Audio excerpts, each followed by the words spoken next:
Hey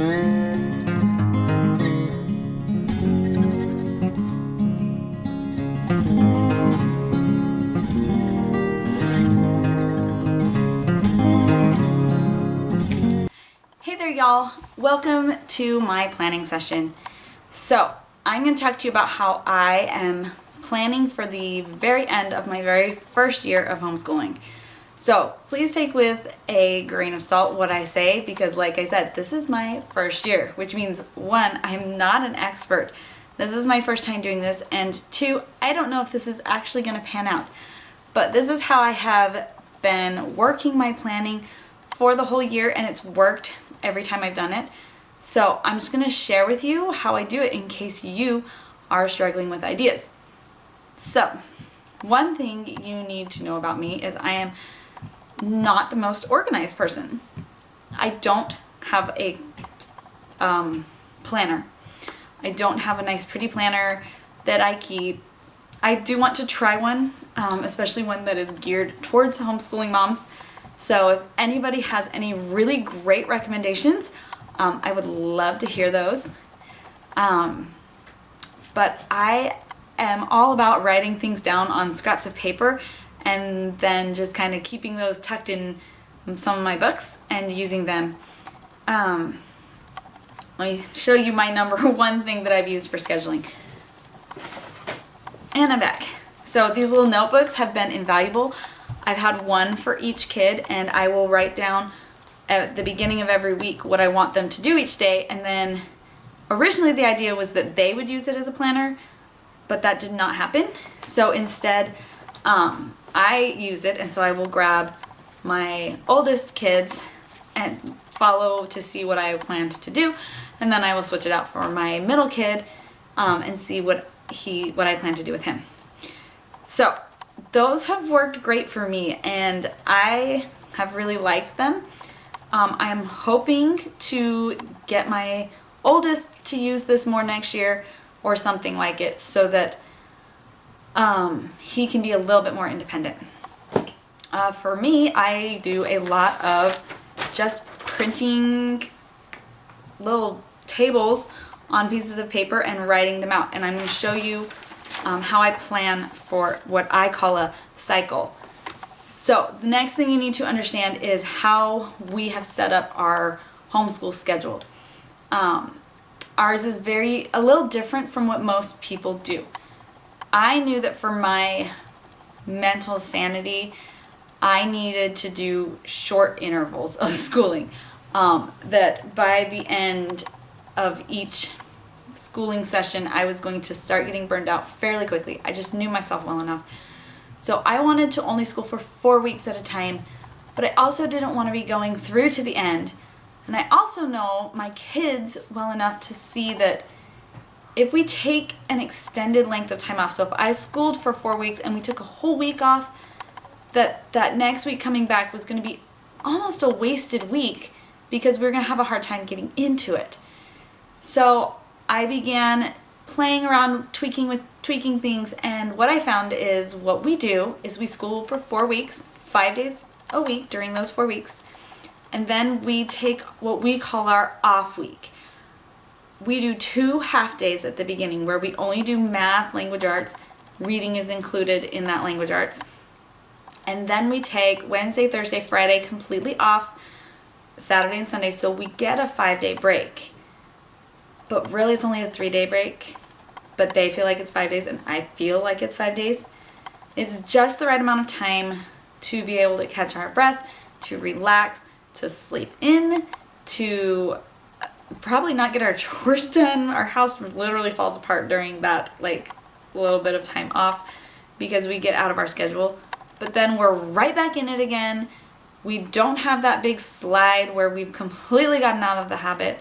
Those 2 extra half days have made a big difference. Plus, those 2 extra half days added up to almost 8 full weeks of schooling, so that instead of ending towards the middle of July, we are able to end the 3rd week in May. So, it was a perfect solution to what I was looking for. So, we are currently in our off week, and we are starting our last cycle on Monday. I'm really excited. I have been thinking about this for a while and planning how I was going to do this, how I was going to get my kids through everything. And a lot of that is knowing what my goals and expectations were for each kid, because each of them is in a different place when it comes to their curriculum and in their learning. And so I have different goals for each of them. There's not just this box I've put them in and said everybody needs to finish at this time and at this place. They're each in different places, and it's important to realize that about your kids and set goals with each of your kids independently as to where you expect them to be and what you want, and make them realistic. Also realize that things have changed.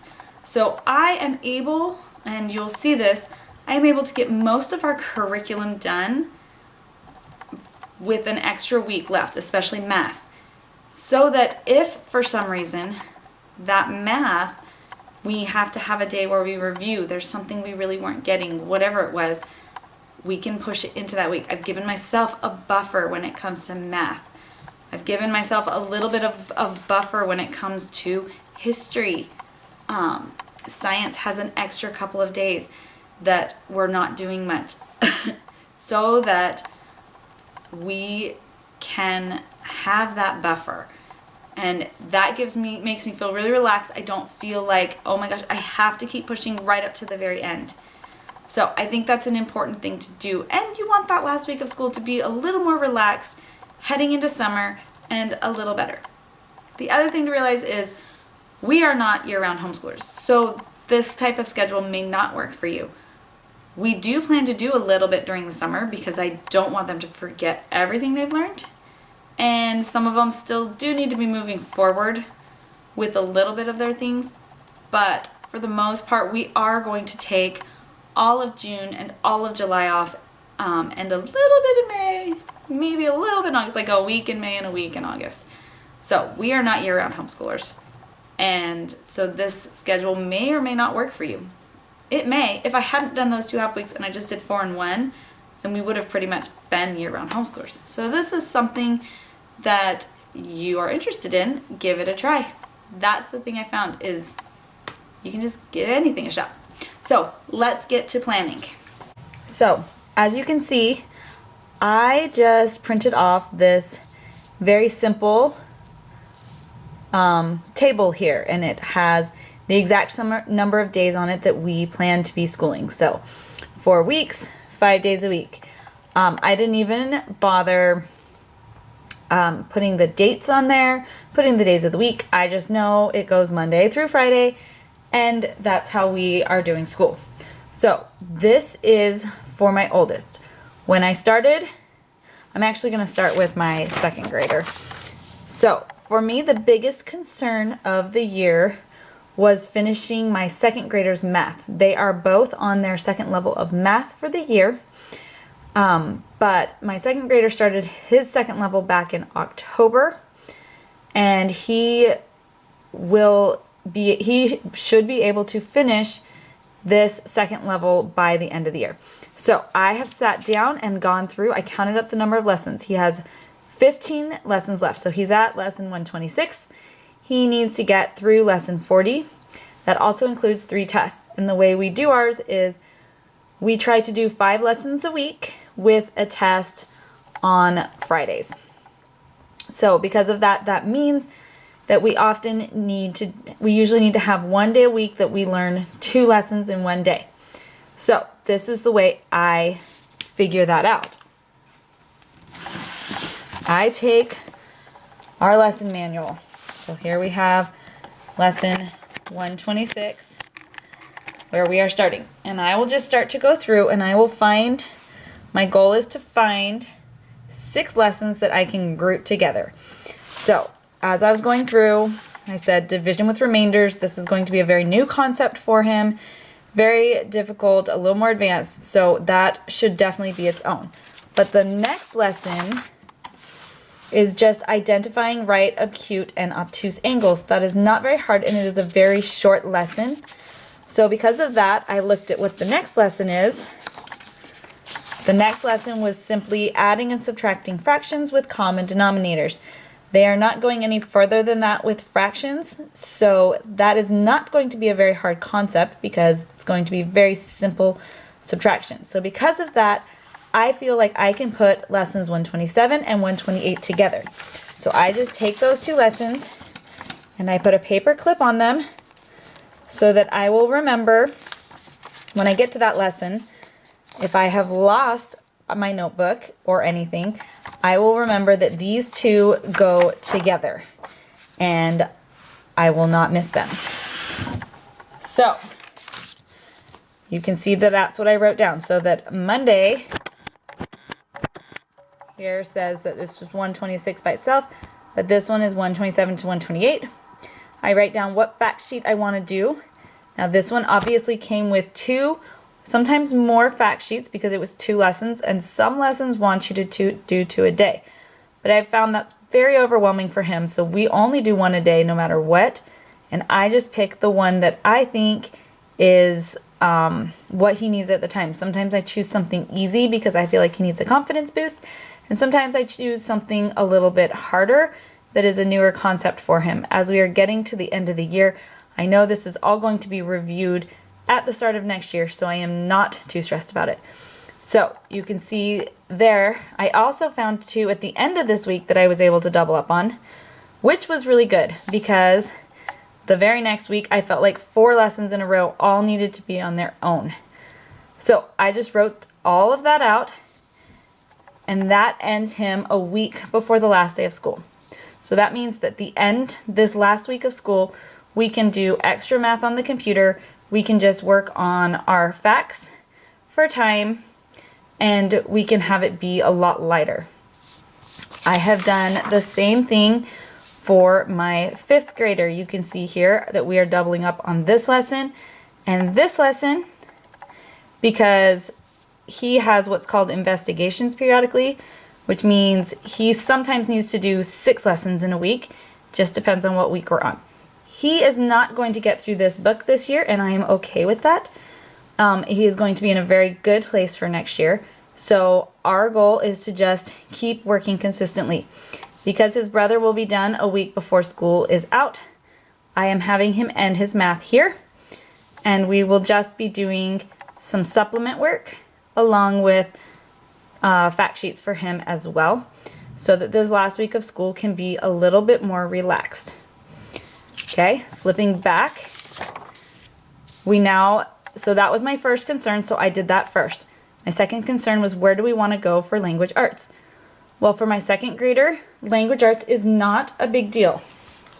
He finished his language arts back in March, and we have just been doing worksheets or workbooks.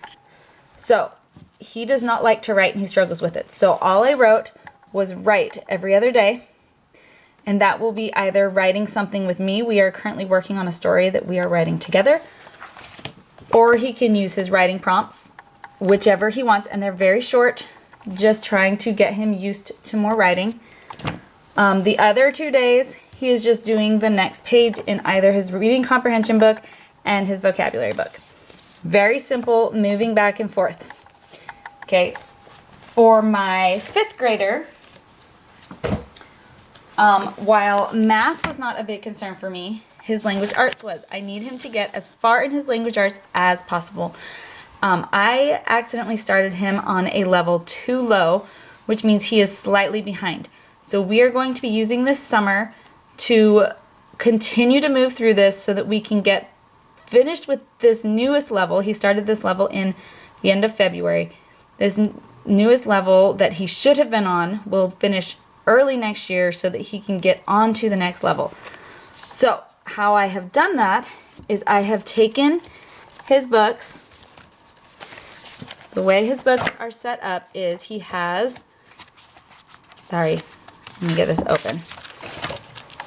So he has his course assignment. So lesson 25 is here, lesson 26 is here, and they're each paired with either a spelling one day or the next day is writing.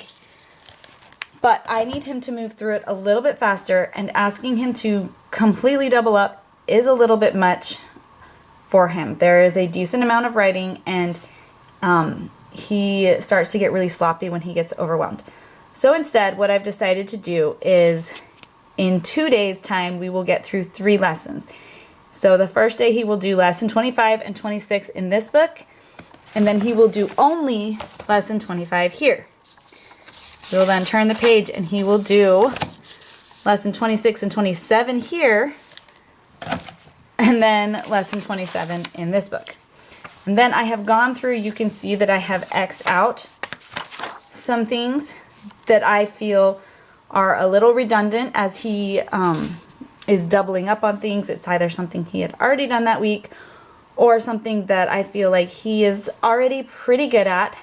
So for example, in this one, when he does lesson 25 and 26 at the same time, this one he is reading a chapter in his book and then writing a summary of that chapter.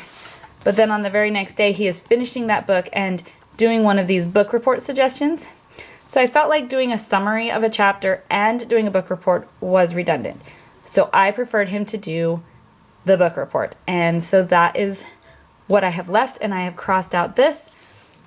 And it is that way throughout all, including in this other book. In the other book, I have also gone through and X out anything that I've noticed he is already doing well on or that gets doubled up on. A lot of it ends up being in the spelling because we practice a lot of spelling rules and we practice them over and over. So if it's something I feel like he's already got, we just skip it. And in that way, we will get to a place that I feel is a really good spot for him to end the year on and move into the summer. So it is all about evaluating my goals and where I want them to be. This green down here, so they're each put in a color. Red is math, blue is language arts, and then the green is their reading. So I've written their reading book that they are currently assigned right now. And I have figured out this is about how many chapters I think they are going to read a day. I think he will read about 1.5 chapters to 2 chapters a day. And so if he does that, he will finish that book around here. So I've written done, and that he will start the next book here because we will be continuing, this reading throughout the year. If he is able to get more reading done and get this started earlier, great, but it is not a deal breaker to not do that. My oldest, you can see here, I feel like his chapters are a little bit longer. He's a very good reader, but his book is a little slower and it involves a lot of thinking, and we are discussing a lot about it. So he's only reading about 1/2 chapter a day, and that will get him through the end of the year. You can see here is where he will about finish it, and it's right at the end. So I will not assign him a new book until we start our summer reading. So those are their individual assignments. Then we have our group assignments, our history and our science. So what I did, and this looks like a lot of convoluted numbers, but believe me, it makes sense. So I started with history, and I went through, I didn't write this down first. It says 5 lessons, but that came at the end. So I wrote down which chapters I want to do, and the history curriculum we are using takes me a lot of time to go through. There are a lot of links, a lot of videos to decide which ones I think are worthwhile or appropriate for my kids. None of them are inappropriate, but some of them are a little too either wordy in the articles or the videos are a little long. Like for example, one of them was a 2-hour long cartoon adaptation of Animal Farm by George Orwell, and you know, my kids haven't read Animal Farm, and it's not something I feel like we need to go into, so we skipped that. So you can see I don't completely go in order. I go 138, 141, 142, 44, we skip 45 and go to 46. So I write down everything I want to do, and then I drew a line to represent, okay, this is what we're doing in one day. I feel like this, and these are things that I feel like the subject matter all blended itself to go well together, and it wasn't going to be too much. And I broke it up, and I found that I had 5 days of history left. And then they are doing a final project where they are supposed to pick their favorite history subject from the year or their favorite science project of the subject of the year and do a project on it. So we do history 2 days a week and science 2 days a week. So I just wrote in what we're doing on each day for history, and that gets us right here. It gives us a little extra time for science, which is great because we need that extra time for science. We have gotten a little bit behind in science. So I did the same thing for science. I printed out our science and I began to look through it. We will be starting with lesson 8. It seems like there aren't very many lessons, but in reality, some of these lessons need to go more than one day. So I worked on figuring that out. So I began to go through. Let's zoom out so you can see it a little better here. So as I would go through, that's not a great lesson for it. Example. Where's one? A longer lesson. So when we come in here to this one, the life of Galileo, this is a longer lesson. So I went through as I was preparing, read through how long I felt like it was going to go, and then I would draw a line and say stop. And I would say, okay, lesson 13 makes 2 lessons. So I counted up how many lessons total I had, and I began putting them in to our calendar. So you can see lesson 8, 9, 10, 11. But then when we hit 12, we need to do just the first half and then the second half. First half of 13, second half of 13. But then I feel we can do 14 and 15 by itself. This is where I will make their project due, where they will present it to us as a group. We will probably, there's a chance their grandparents will be in town so they can present it to them. If not, we will probably also put it on Marco Polo and send it to the family because that's a great tool to utilize. So I really wanted everything done because I want Friday completely free of schoolwork. We are going to do an award ceremony with a couple other homeschool families along with a field day.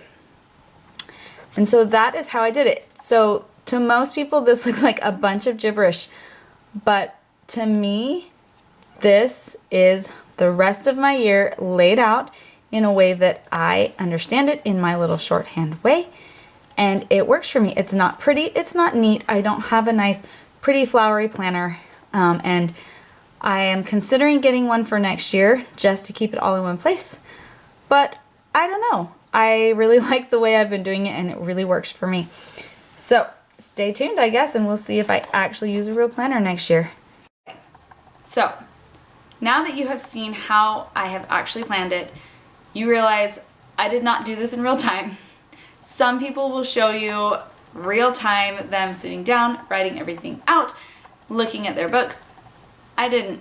I did this over a 3-day span, and it took me a couple hours each time to look through and make the decisions about how I was going to group things together, what I was going to pull out, what I was going to keep in. So, realize this did take me a while, but it's going to make my week-to-week planning much easier.